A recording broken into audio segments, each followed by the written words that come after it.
Hello everyone, welcome to Vanaja vlogs YouTube channel. అందరికీ నమస్కారం అండి.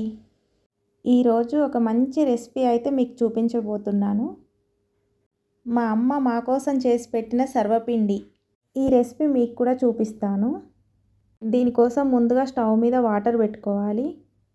తర్వాత ఒక పెద్ద బౌల్లో కేజీ వరకు బియ్యపిండిని తీసుకొని సన్నగా తరిగి పెట్టుకున్న ఉల్లిపాయలు, కారం, ఉప్పు, ముందుగా వేయించి నానబెట్టి పెట్టుకున్న పల్లీలు, నానబెట్టి పెట్టుకున్న పెసరపప్పు కూడా యాడ్ చేసుకోవాలి. తర్వాత కొంచెం జీలకర్ర అండ్ ఓమా అరచేతిలో వేసుకొని క్రష్ చేసి వేసుకోవాలి. తర్వాత సరిపడా ఉప్పు, నీట్గా కడిగి పెట్టుకున్న నువ్వులు, కట్ చేసి కడిగి పెట్టుకున్న కరివేపాకు కూడా యాడ్ చేసుకోవాలి.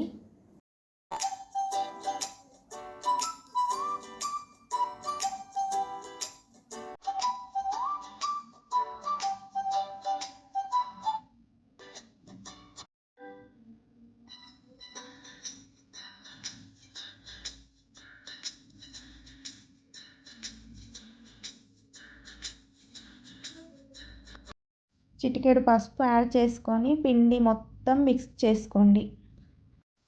ముందుగా పెట్టుకున్న వేడి నీళ్ళను కొద్ది కొద్దిగా యాడ్ చేస్తూ వీడియోలో చూపిస్తున్న విధంగా పిండి కలుపుకోవాలి.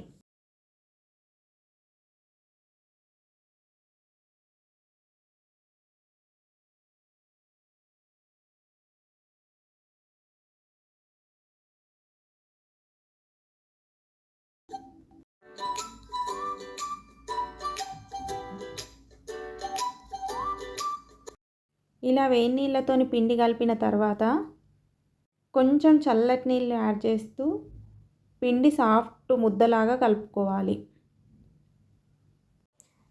తర్వాత మందపాటి గిన్నెలకి అడుగున ఆయిల్ అప్లై చేసి పిండి ముద్దను కొంచెం కొంచెం తీసుకుంటూ కింద రొట్టెలాగా ఒత్తుకోవాలి.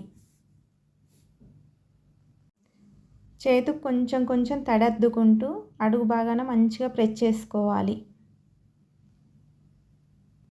దీనికి ఇత్తడి గిన్నెలు అయితే కొంచెం టేస్ట్ బాగుంటుందండి. లేదు అంటే బయట అల్యూమినియం గిన్నెలు కూడా దొరుకుతున్నాయి, దాంట్లో అయినా కూడా బాగుంటుంది. ఇలా అంతా ప్రెస్ అయిన తర్వాత చిన్న చిన్న హోల్స్ పెట్టుకొని కొంచెం వాటర్ యాడ్ చేసుకొని స్టవ్ మీద కాల్చుకోవడమే. దీనికి మాత్రం మూత పెట్టుకొని కాల్చుకోవాలండి. అడుగున హోల్స్ పెడితే ఏంటంటే కింద పైన ఈవెన్గా కాలుతుంది.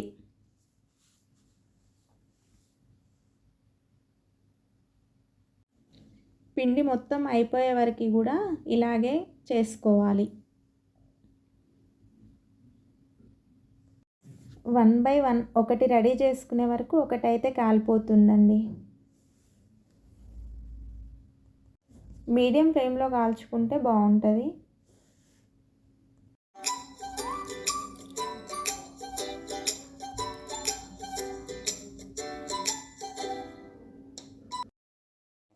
ఇలా ఎర్రగా కాల్చుకున్న తర్వాత గిన్నె తీసి వేరే నీటి గిన్నెలో పెట్టుకోవాలి, ఎందుకంటే ఈజీగా ఊడొస్తుందండి. అంతే, ఎంతో సింపుల్గా చేసుకునే సర్వపిండి అయితే రెడీ అండి. ప్లీజ్ వీడియో నచ్చితే సబ్స్క్రైబ్, లైక్ చేయండి. Thank you for watching. Bye అండి.